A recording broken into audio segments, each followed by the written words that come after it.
TVC, a TV mais perto de você. Olá, eu te convido todas as quartas às 10 da noite, TVC com você. Temas, entrevistas, entretenimento e também vamos falar sobre moda. Eu espero você, vem interagir junto com a gente. A nossa fanpage é TVC Bauru e também acompanhe toda a nossa programação através do nosso site tvcbauru.com.br. E também pelo WhatsApp. Aqui ó, eu conto com você, hein? TVC com você, todas as quartas às 10 da noite.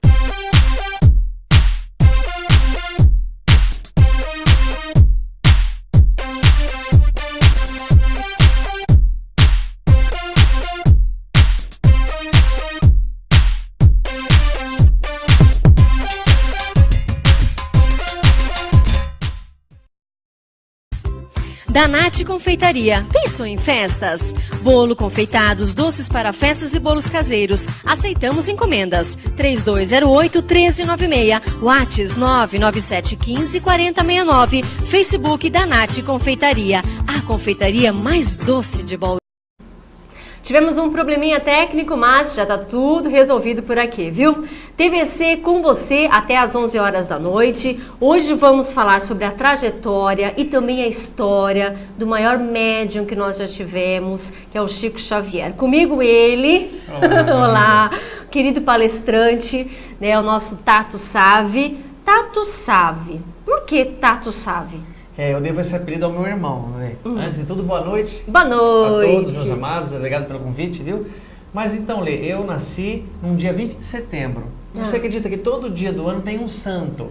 No dia de 20 de setembro é São Eustáquio. E meu pai, que não era católico, é espírita, mamãe era católica, brincou, vamos colocar o nome de um santo, vamos colocar de Eustáquio. Meu irmão tem 1 ano e meio a mais do que eu. E começaram então a brincar com isso. Falava para ele, olha, cadê o Eustáquio, o irmãozinho Eustáquio? E ele começou a falar Tato, por ter dificuldade de falar. Sim. Então, para ele, ficava, cadê o Tato? Cadê o Tato? Porque geralmente Tato é o irmão mais velho. Sim. E eu, então, sou caçula, fiquei chamado de Eustáquio. E sempre que meu irmão estava na escola, ele teve sempre 1 ano à minha frente. Nós estamos no Ernesto Monte, depois no Ângulo, e depois fizemos a mesma faculdade de odontologia. E quando eu entrava na sala de aula, para começar, já me conheciam. Então falavam Tato, os colegas dele, e os professores me chamavam por Tato. Então eu não tive como fugir. E hoje, a gente entra na escola muito cedo.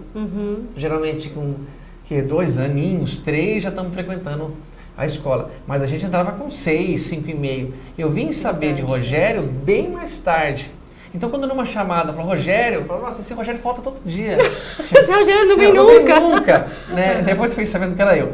Mas agradeço demais a ele, porque Tato é uma coisa abreviada, fácil de falar. É verdade. E você percebe, eu chamo você de Alê. Sim, né? sim. A gente acaba abreviando os nomes. Então eu fiquei por Tato e me identifico muito mais. E muitas pessoas, Lê, como o Cazuza, chamava Genor, preferia usar o apelido. Sim. E eu prefiro realmente, Mais apesar fácil. de não achar Rogério ruim, né? Também é bonito, né? Mais Tato, né? Melhor ainda. Eu gosto E você mais. é natural daqui mesmo, de Bauru? Sim, Lê, eu nem saí de Bauru nem para estudar. Nasci na Beneficência Portuguesa aqui em Bauru e frequentei todas as escolas de Bauru. Saí uma vez para fazer um curso nos Estados Unidos, mais coisa assim, mensal, mas todo o tempo foi aqui em Bauru. E eu gosto muito dessa cidade, ela me ofereceu muita coisa boa. Inclusive agora como palestrante, o nosso Centro Espírito Amor e Caridade, o SEAC, é um centro muito grande e me possibilitou começar esse trabalho que eu acho tão gostoso de fazer, tão bonito. E quanto tempo você atua na área de palestrante? Eu comecei a estudar a doutrina espírita mais ou menos há uns 10 a 12 anos atrás. Eu sempre costumo dizer, até brincar, que eu nasci na Igreja Católica. Aí eu brinco assim, não, eu nasci no hospital, na Beneficência Portuguesa. Sim, sim. E aí na Igreja Católica eu tive essa informação sobre Jesus, sobre Deus. E sou muito grato à igreja, né? O padre Germano, o padre Rocha, na época, o seu Mariano era o ministro da Eucaristia. Me apresentaram um Deus maravilhoso, mas eu comecei a fazer algumas perguntas e me interessar por algumas questões e eu achei que a Igreja Católica estava um pouco limitada a algumas respostas e que respeito completamente. Sim. Mas a Igreja Católica, então, não me oferecendo essas respostas, eu comecei a conversar com um grande amigo, que é o Richard Simonetti, um grande palestrante mundialmente conhecido, ele é de Bauru, amigo da família, e ele começou a me dar umas respostas que eu falei, nossa, parece muito lógico, parece verdadeiro demais. Então me interessei mais por esse assunto, isso há mais ou menos 12 anos. Aí, perto de 7 anos atrás, um outro amigo, o professor Moisés Rossi, que deu aula de Cohen para mim, é um curso, eu acabei a aula e no grupo nós começávamos a debater alguns assuntos, ele percebeu que eu gostava de falar. Ele falou, você não quer dar umas aulas em substituição para mim, no COEM, como professor substituto? Eu falei, professor, se o senhor me der um tema, eu preparo. E assim comecei a fazer aula neste curso, lá no SEAC. E ali já tinham pessoas que eram representantes de outros centros espíritas, começaram a me convidar, assim, você não quer ir lá, vai lá. E eu comecei a ir e de repente foi muito gostoso, assim, cresceu muito rápido até. Sem a nossa intenção de ficar investindo nisso, vamos dizer. Tanto é que a gente não ganha um centavo por isso, nós pagamos para fazer. E aí acabei indo a Portugal ano passado, então tá uma coisa muito, muito gostosa. Mas foi isso, mais ou menos 7 anos atrás, que eu comecei a fazer essas palestras, né? Mas o que te despertou para a doutrina espírita? A curiosidade sobre a vida. Eu começava a perguntar, por exemplo, por que Jesus é o único filho que Deus tem? Por que filho unigênito? Por que Deus daria a um único filho toda a sabedoria, todo o amor, e não dando aos outros, puniria os outros? Né? Então eu queria que eu focasse essa explicação. E algumas frases que o próprio Jesus falou, né? Para onde eu vou, vocês não podem ir, não podem seguir-me agora, mas poderão ir mais tarde. Eu não entendia as explicações e eu percebi que muitos padres, eu não vou dizer o nome, estavam amarrados na informação, não podiam falar. Sim. Alguns, acredito que até tinham uma certa informação que pensavam diferente, mas por estar respeitando a igreja, não comentavam. E a doutrina espírita me mostrou abertamente que nosso espírito vai evoluindo ao longo de muitas vidas que vivemos. Isso me pareceu lógico. E não só pela filosofia ou doutrina, pela ciência está provado. Há livros que provam crianças que lembraram de outras encarnações, de outras vidas. Então mostra pra gente uma realidade muito mais próxima do que eu quero acreditar. E não que uma pessoa nasce numa favela, filho de traficantes, o outro nasce filho de pais amorosos e atenciosos, e ambos serão julgados igualmente, e um terá o mesmo... terá uma punição severa, enquanto... Isso para mim mostra um pai injusto. Se eu considerar um pai injusto, tá boa essa explicação, mas eu não considero. Entendi. Eu considero um pai amoroso, justo e bom. Então oferece aos seus filhos várias oportunidades de restabelecer aquele erro, de aprender mais. É como se eu falasse, Lê, você nunca tirou uma nota vermelha, você nunca foi mal numa prova de redação e hoje você é uma belíssima jornalista, uma pessoa que fala abertamente, que entende. Então não é porque você cometeu um erro por falta de conhecimento que você não tem oportunidade agora de desempenhar qualquer papel que você quiser. Se um engenheiro nunca errou uma conta de matemática, um médico nunca fez mal a alguém, mas ele se arrependeu, ele fez essa questão. E agora ele está com toda a oportunidade. Então são séries que passamos. Isso me pareceu muito lógico. E quando eu fui estudar, aí sim você percebe a beleza, o encantamento da justiça, do amor, da dedicação. Para poder entendermos sobre o Espiritismo, o que é o Espiritismo? Kardec define o Espiritismo como uma doutrina filosófica, né, e uma ciência de observação. E é muito sábia essa resposta. Ciência de observação, porque você não pode pegar um espírito, levar para o laboratório, medir a pressão arterial dele, a temperatura. Você pode observar o comportamento, né, que em nosso corpo se manifesta um espírito, que traz sabedorias, a mediunidade é uma prova disso. Pessoas que nunca falaram aquele idioma, escrevendo muito idioma. Pessoas escreverem cartas pessoais para os outros sem conhecer essa pessoa. Então isso para mim mostrou que é uma ciência de observação. Como, por exemplo, a astrofísica é uma ciência de observação. Sim. Você pode olhar para o Sol, mas não pode pedir para ele parar para ver a sombra dele. Não, você tem que observar essa situação. E, ao mesmo tempo, uma ciência filosófica, né? Uma doutrina de observação, uma ciência filosófica. Por quê? Porque há também questões morais envolvidas. Se eu fizer assim, eu vou ter uma consequência.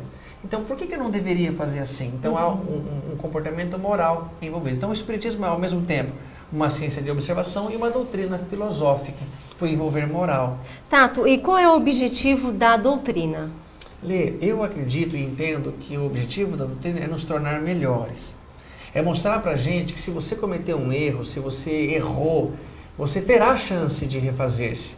E isso que a doutrina nos mostra, que nunca você deve abrir mão ou chutar o pau da barraca, falar, eu já errei demais, agora daqui pra frente... não tem mais chance, não tem mais jeito. Minha vida vai ser de crimes mesmo. Não, então ela ensina assim, ó, lute para melhorar, há tempo, há oportunidade. Ah, mas eu estou no finzinho da vida, ou um filho já faleceu, já desencarnou. Não, ele está só no mundo espiritual, voltará a viver outras oportunidades.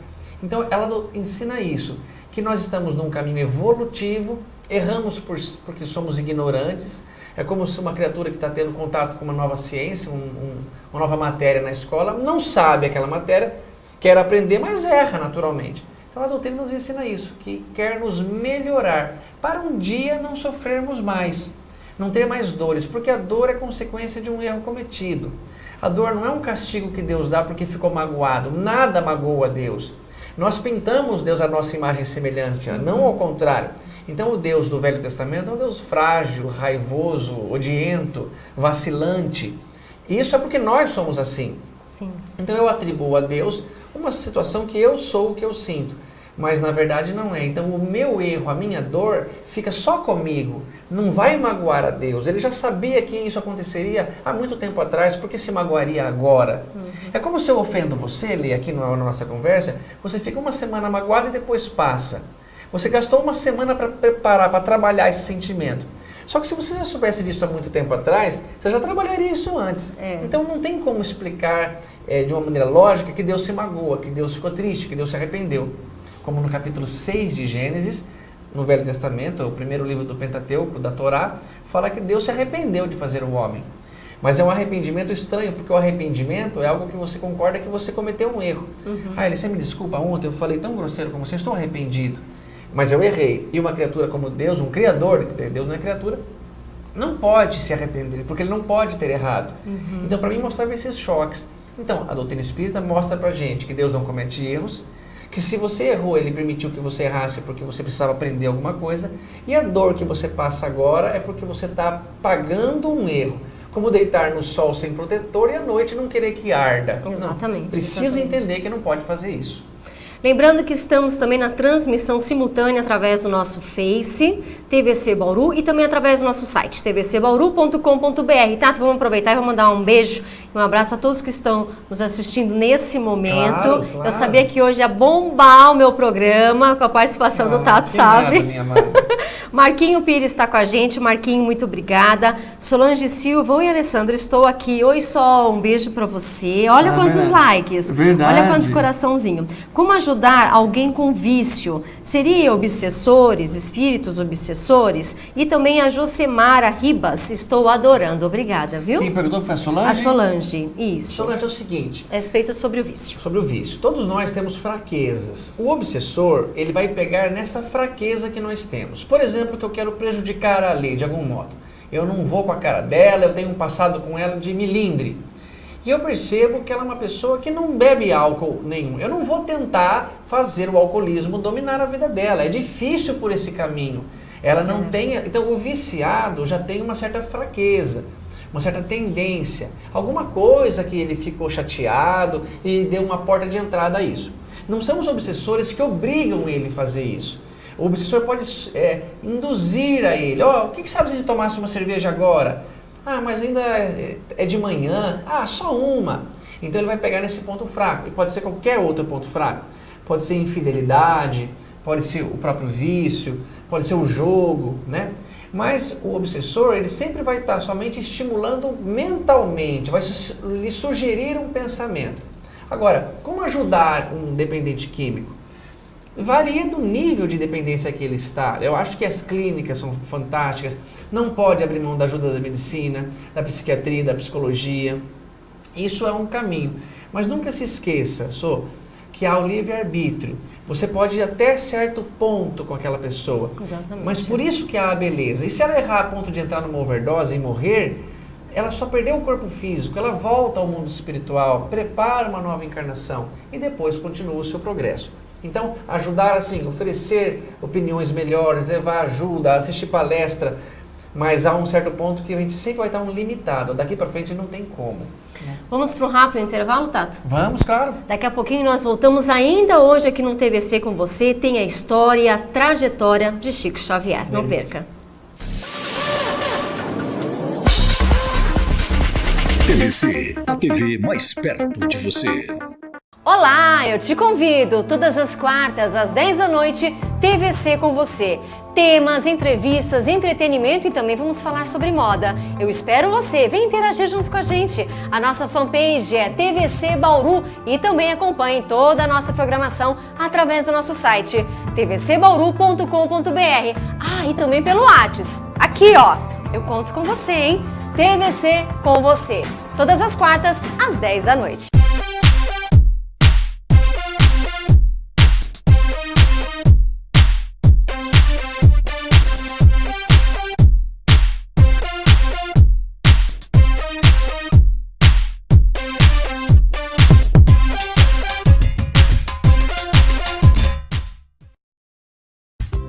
Danatti Confeitaria. Pensou em festas? Bolo, confeitados, doces para festas e bolos caseiros. Aceitamos encomendas. 3208-1396. Whats 99715-4069. Facebook Danatti Confeitaria. A confeitaria mais doce de Bauru. Olá, Bauru, quero te fazer um convite, toda quinta-feira, a partir das 10 horas da noite, aqui no canal 13 da NET e também simultaneamente no nosso site tvcbauru.com.br e pelo Facebook, a nossa página TVC Bauru, o programa Bauru Fala ao vivo. E você pode participar junto com a gente através do número do nosso WhatsApp. Mande sua pergunta para os nossos entrevistados, participe do programa. Toda quinta-feira, a partir das 10 horas da noite. Espero você!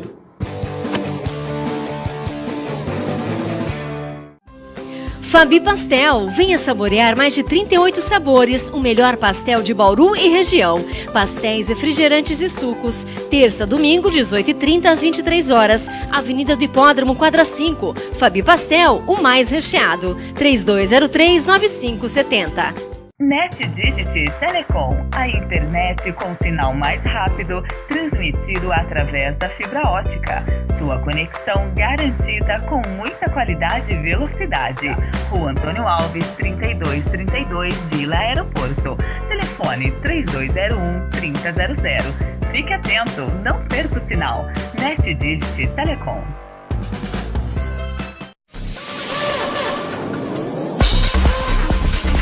TVC, a TV mais perto de você. Já voltamos com o programa TVC com você até às 23 horas. Hoje, com o imenso prazer de receber o palestrante espírita Tato Sávio. Gente, é uma figura. A gente dá muita risada com o Tato em off nos bastidores. Ele transmite uma energia positiva, sabe? Uma paz, uma tranquilidade. Isso é muito bom. Lembrando que hoje, Tato, aqui no TVC com você, nós temos sorteio, é isso? O que você trouxe pra gente? Sorteio. Eu trouxe 2 livros para sortear para vocês. Um é um clássico da doutrina espírita. Na minha opinião, o livro mais bonito e mais emocionante que eu já li é um romance de Emmanuel, Paulo e Estevão, né? E um outro é um livro que eu quero dar também, um livro recente, um lançamento, de um grande amigo, um médium, que inclusive depois comentar sobre a mediunidade se vocês quiserem, Orlando Noronha Carneiro, A Vitória do Cristo, que é um livro também muito bacana, de autores diversos, foi psicografado tanto um quanto o outro. O Chico, né, o primeiro livro, lindo. Esse é o Orlando, ele psicografou o livro através de autores diversos, né? Textos, poesia, e foi compilando e foi lançado esse livro pelo SEAC, editora SEAC.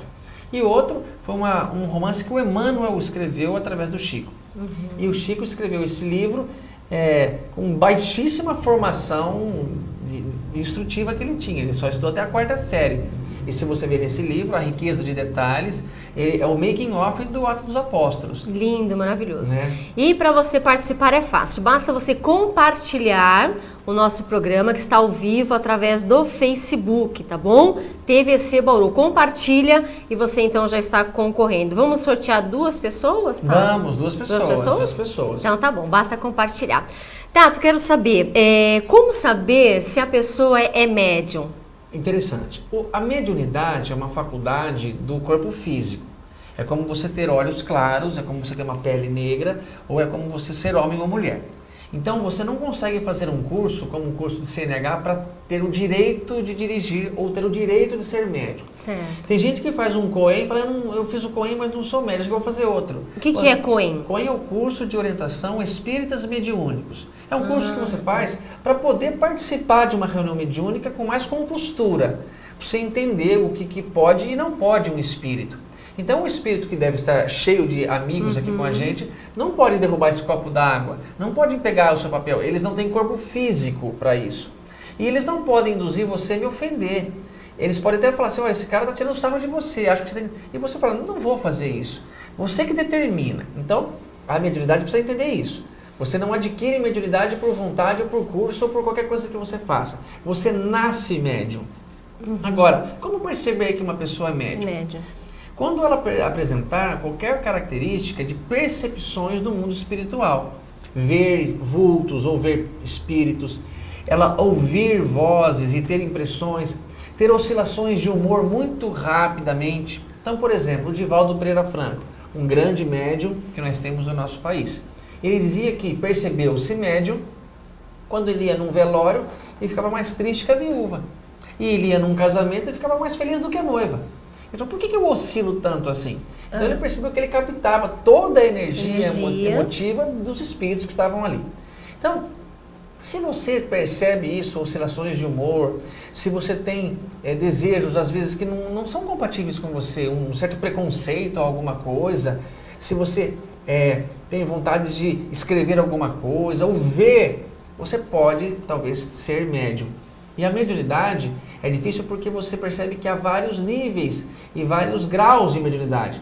Tem gente que tinha uma mediunidade de grau máximo, como Chico Xavier, que via, ouvia, psicografava, não podia dirigir um carro porque na rua falava, ó, vai atropelar, cuidado. Mas não tinha ninguém passando aí. Ah, não tinha? Desculpa. Ele via e depois ele começou a perceber que eram espíritos. Então, esse seria o exemplo máximo que nós temos. Tá. Mas há aquele grau assim, uma certa percepção, a pessoa fica um pouco emotiva, lembra de uma certa história, mas não passa disso. Ou ele só escuta, ele escuta vozes, ele percebe, ele consegue escrever, ele pega uma carta mediúnica, ou ele vê, mas não escuta nada, vê pessoas se movimentando, descreve fisicamente. Eu participo de grupos mediúnicos, reunião mediúnica, e há os médiuns videntes, e eles descrevem. Estou vendo uma pessoa que está com a cabeça enfaixada, ela está sem uma perna e ela está apoiada numa muleta. Ela fala só pra gente, ela escreve num papel, mostra para nós os doutrinadores, que é o papel do exército, de dirigente ou esclarecedor, depende do nome que você quer dar. E de repente um médium lá comunica, ai, por favor, estou com a cabeça machucada, perdi minha perna. E não se comunicaram. Então esse viu aquele espírito que estava ali na nossa reunião, para aquilo, e o outro comunicou aquela situação, escreveu. Então se percebe assim, há um fato em questão, uma veracidade. Então perceba-se médium isso. Agora o que eu devo fazer? Ai, meu filhinho tem, mas ó, cuidado, até aos 7 anos de idade, a criança tem uma relação muito íntima ainda com o mundo espiritual. Por isso é muito comum uma criança ver um amiguinho espiritual. Aquele amigo imaginário. Exato, aquele amiguinho imaginário, o qual ele brinca com o amigo, ele conversa, ele quer que põe o prato pro amiguinho do lado. Os pais o que devem fazer? Coloca o prato, faz o que ele quer, mas a hora de almoçar, quem manda é os pais. Não fica valorizando isso nele, porque ele vai usar isso como um artifício para ele fazer o que quer. Entendi. Então você fala, olha, meu filho vê espíritos, quer ver? Vem cá. O que você está vendo aí? Ele vai começar a falar, poxa, eu tenho um dom que eu acho que ninguém tem, e eu estou vendo, ele está falando para a senhora que eu não vou na escola hoje. Ai, tá bom, ele falou, não, jamais. O amiguinho está falando que hoje eu vou ganhar bolo de chocolate, né, mãe? Acreditem que isso acontece. Então, até os 7 anos de idade, o Emmanuel, no livro O Consolador, conta pra gente. O laço da reencarnação ainda está se estreitando, ele está se fazendo, você está se adaptando àquilo. Tanto que há um livro do Dr. Ian, um médico canadense, Dr. Ian Stevenson, já desencarnado, 20 casos de reencarnação, que ele provou por método. O livro dele é todo um tratado de medicina. Tem método, conclusão, material usado, que ele coloca mais de 2.000 e poucas crianças, ele coloca só os 20 mais impressionantes, que mostra isso, que a criança lembrava nome, data, situação de outro país, falava situações assim de conhecimento de avião que foi abatido na guerra. Como saber, né? De tantos detalhes, tanta história. Falando sobre criança, eu lembrei muito daquele filme Sexto Sentido. Ah, que legal. Do Bruce Willis, pra gente Exatamente. encerrar esse bloco. Mas a minha pergunta e minha curiosidade é, quando o Bruce pergunta pra ele, mas quando que você vê? O tempo todo. É verdade? Tato? Isso. Ó, a mediunidade, dependendo do grau dela, ela pode ser só conseguida através de uma concentração. O médium não é um sofredor. Se você for médium, por exemplo, você pode determinar, pessoal, eu estou aqui num trabalho, fiquem aí. E às vezes você está tão concentrado que você nem os percebe. Certo. Então, mas pode aquela pessoa que vê o tempo todo. O Chico Xavier via abertamente, tanto é que falava, ó, a mamãe está do lado aí dizendo para você, mas a mamãe está em casa dormindo. Como mostrou no filme. Sim. Tá bom, aí o Chico tá meio delirando, né? Que tá ninguém acredita. Aí chegava lá e você via que tinha desencarnado. Então, há aqueles que veem o tempo todo, há os que ouvem o tempo todo, e há os que veem só mediante uma certa concentração. Mas aquele menininho era um médium, possivelmente um médium de evidência e audiência, ele ouvia, ele conversava. O Bruce Willis tinha sido... Quem não viu o filme agora já perdeu a graça, né? Já contamos. Morreu logo no começo do filme e esse menino então via esse espírito e conversava com ele, como um médium fazendo. A mediunidade não é nada demais a não ser um intermediário. Médium é uma palavra criada por Allan Kardec. Ele queria a palavra médium para ser um intermediário entre o mundo espiritual e o mundo físico. E através dessa possibilidade você escreve uma carta, traz comunicação para essas pessoas que precisam ouvir alguma coisa. Hoje estou com o palestrante espírita Tato Sávio. Quer fazer alguma pergunta, algum questionamento? Envia pra gente também através do nosso Face, tá bom? TVC Bauru. Daqui a pouco nós voltamos. Ai, que delícia. Daqui a pouco, trajetória e história de Chico Xavier. TVC, a TV mais perto de você.